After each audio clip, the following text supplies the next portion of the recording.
Elemental reactions are a huge focal point of Genshin Impact's gameplay, so much so that oftentimes the character's value is determined solely by how well they can facilitate reactions, and is also a big contributor to why an element gets the praise or criticism that it does. I made a video about a year ago discussing if elemental reactions were overrated, and needless to say that video didn't age all too well. If anything, it's become even more consequential now that Densho is in play. Something I thought would make for a fun watch is to go through every elemental reaction, break down its functions, and assign them a score out of 10. I made a video on the best elements already, so I might as well break it down even further. Today, I'm going to evaluate all of Genshin's elemental reactions and give my personal thoughts on how well and effectively they were designed. Let's start by going over the ground rules first. Even though I said the viability of a character is heavily based on how well they make use of their respective elements' reactions, in all honesty, it's more of a symbiotic relationship between the two. In layman's terms, elemental reactions are just as dependent on the characters as the characters are to reactions, which means there might be possible indirect improvements made to existing reactions based on how future units come out. For example, we might have a physical damage dealer with a passive talent that causes the superconduct reaction to break physical res by 70% instead of 40.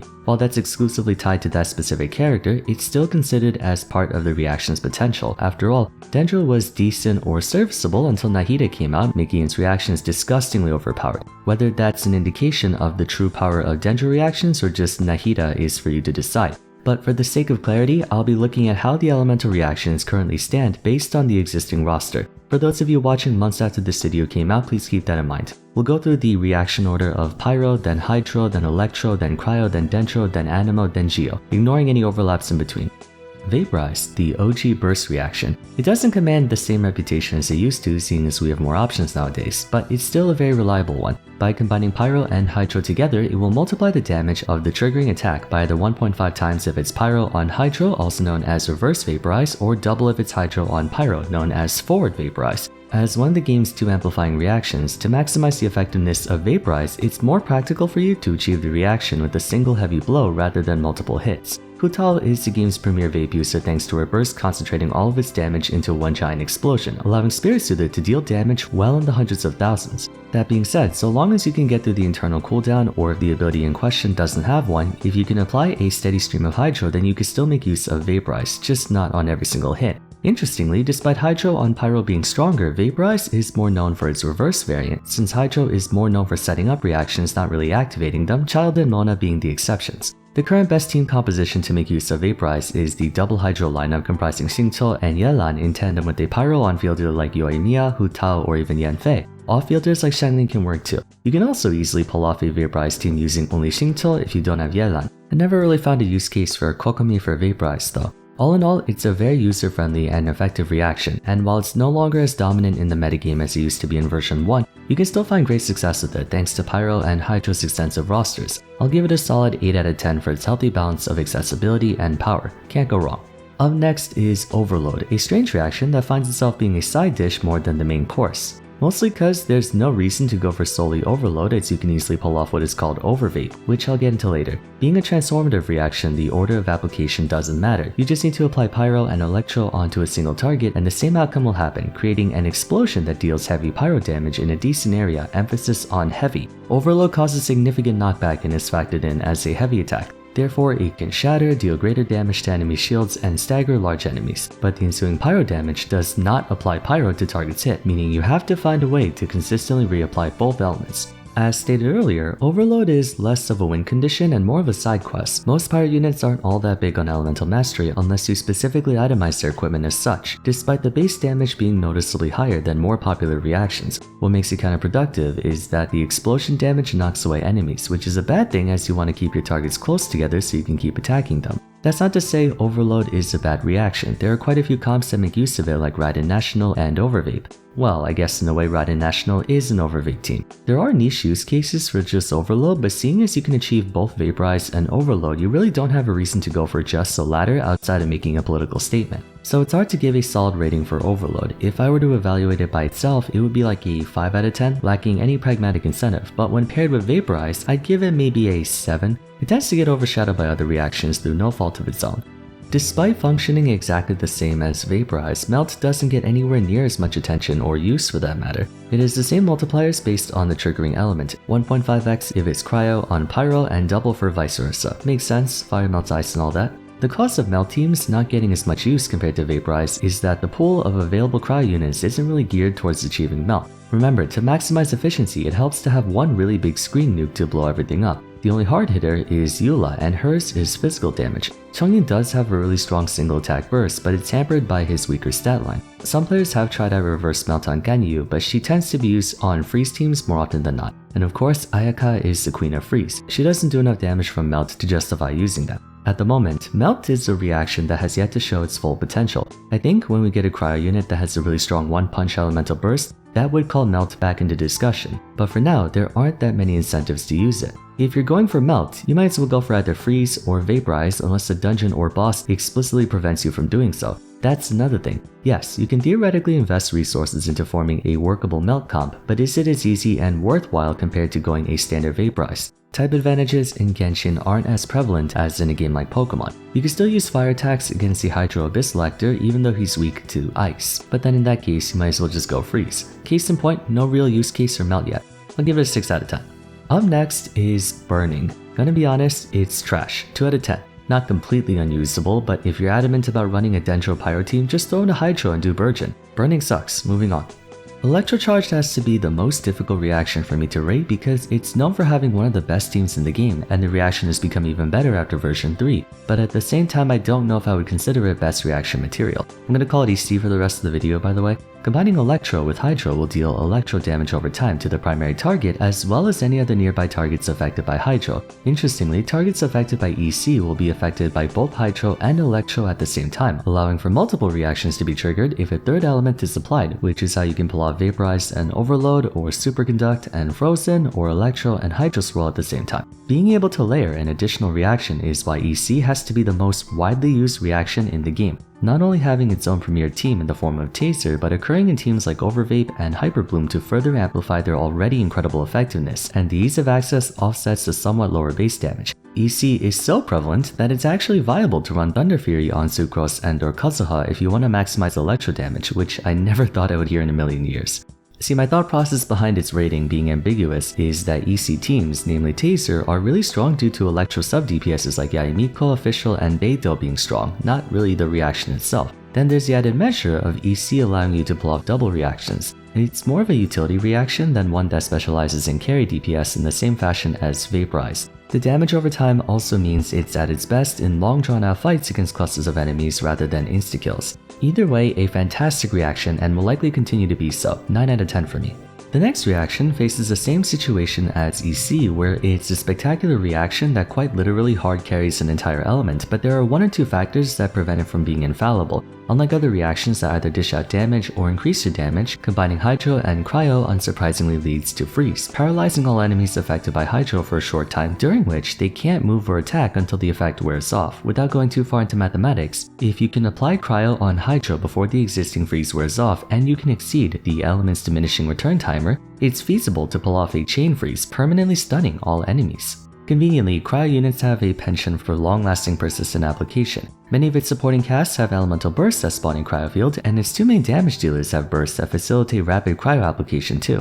So the roster is more than equipped for its trademark reaction. The only major downside is that with no bonus damage, freeze is entirely dependent on the crowd control effect. Against enemies who can't be frozen like bosses, this reaction is non-existent. Personally, I don't see that as much of a con, especially when you can cheese so many floors in Spiral Abyss with this. There's also Shatter, but how should I say this?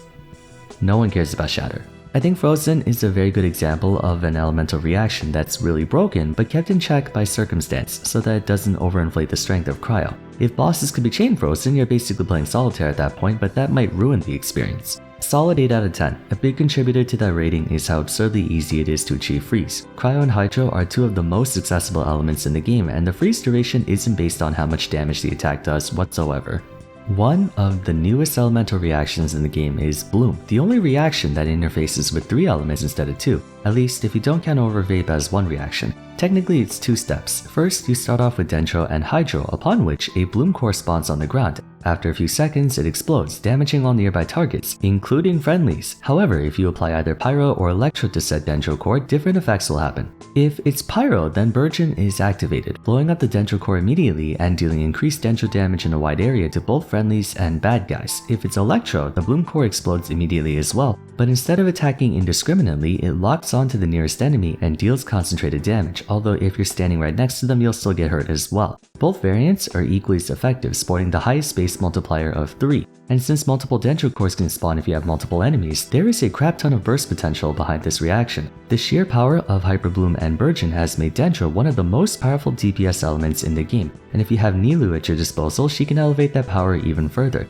I believe Nilou Bloom is a tier 0 party right now. Bloom does have a downside, although it's debatable as to whether or not it really is. Because you have to carefully sequence elements together, you run the risk of accidentally layering Dendro and Pyro or Dendro and Electro together, resulting in burning, which we've established is garbage, or Quicken, a different reaction altogether. The stupid thing about Quicken though is that if you apply Hydro on a target with Quicken, it turns into Bloom anyway, so the order doesn't matter for Electro. The real weakness is that since Bloom has a tendency to damage your party as well, a source of healing or shielding is obligatory. You can unintentionally kill yourself if you're not careful. The good news is Hydro is the element of healing, so if you have a Barbara or a Kokomi, then this is a non-issue. There's also Yao Yao and Shinobu if you want to mix things up. In general, I would argue Bloom is one of the best offensive reactions in the game, having no shortage of options and being reasonably effective whether you're fighting one enemy or several. But if you're specifically aiming for one person like a boss, I would advise Quicken instead. Either way, 9 out of 10. Excellent damage output with circumventable drawbacks. Depending on who you ask, Superconduct is either a completely irrelevant reaction or the single best reaction in the game. If they say the latter, they're most definitely a Eula main. No, but seriously, Superconduct is a case-by-case thing since it's designed for a particular category of units. By combining Electro and Cryo together, a blast of cryo damage is emitted in a wide area that breaks the physical resistance of all enemies hit by 40% for 12 seconds. The cryo damage is measurably worse than other reactions, having only a 0.5 times base multiplier, so it's almost non-existent, leaving just the physical rest debuff for you to derive value from. A 40% Fizz rest break is equivalent to increasing physical damage by 1.67 times, no laughing matter.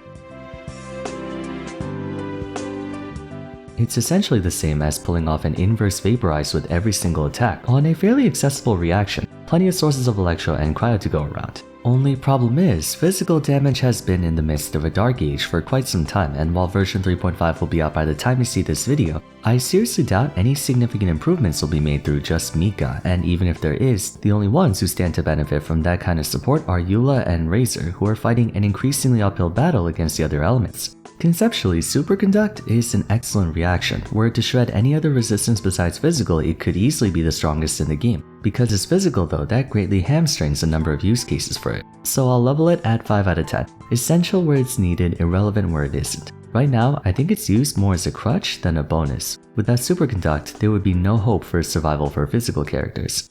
The other new reaction that came in version 3 is Quicken, or the umbrella term Catalyze, having 2 sub-reactions but unlike Bloom, they behave identically. By pairing up Electro and Dendro, you apply the Quicken debuff to a target, upon which further instances of either Dendro or Electro will trigger either Aggravate or Spread, dealing flat bonus damage corresponding to the attacking element. The key thing to make note of is that it doesn't consume the Quicken aura, meaning you can trigger Spread and or Aggravate over and over and over again during that window. Yes, you heard me right, you can trigger both at the same time. The name of the game is to achieve Quicken, then spam as much Electro and Dendro as humanly possible, and since it's a flat damage bonus, the number of attacks matters more than the damage of each one. And fortunately, both Dendro and Electro have rapid applicators. The only difference between Aggravate and Spread is the base multiplier, 1.15 for the former and 1.25 for the latter. Quicken has a special place in my heart primarily because it allowed for the one true waifu Kuting a chance to become good again, but casting aside personal bias, it's an objectively powerful reaction with no real weaknesses to speak of. I wouldn't give a 10 out of 10 per se, but unlike the other reactions which are only good for either mobs or bosses or don't work against a certain type, Quicken is accessible, works in both single target and AoE, and deals a lot of freaking damage, and if you decide to field a Hydro unit, inflicting Hydro on a target affected by Quicken automatically activates Bloom as mentioned in the Bloom segment, so you basically just mash your face on the keyboard. Love this reaction, 9 out of 10. It's fun seeing lots of numbers on the screen. Moving on, Swirl. The only reaction I would go so far as to say deserves a 10 out of 10. But in fairness, it's mostly due to the characters and the artifact set. If we were to isolate the reaction in a vacuum, it would be maybe an 8 out of 10, but circumstantially, Viridis and Venerer followed by Kazuha or Sucrose make this reaction way more broken than it has to be. Mixing Anemo with either Pyro, Hydro, Electro, or Cryo will emit a burst of the triggering element's damage in a small area that has the potential to trigger further elemental reactions due to applying said element to targets. This is as overpowered as it sounds. Furthermore, by equipping the user with Viridis and Venerer, they can shred the elemental resistance of targets by 40%, and if you remember what I said about Superconduct, this is insanely effective at amplifying your damage. Swirl is mostly used for mob clearing as you can't chain reaction nearly as effectively against a single target, but again, a 40% res break works well for bosses too, making it arguably the most versatile reaction in the game. There's a reason Kazuha, Sucrose, and to some extent Venti work in virtually every team composition known to man. The Anemo element as a whole is just broken to all hell. In fact, I made a video on that a couple weeks back if you're interested.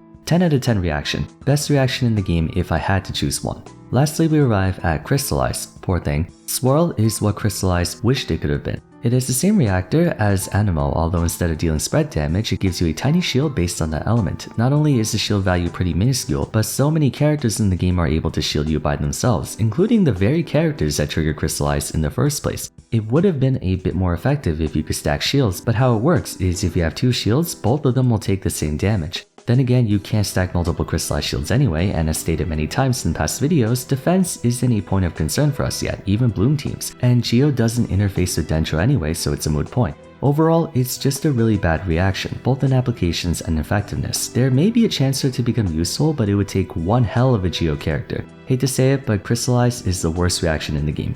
Even Burning is more effective in my opinion.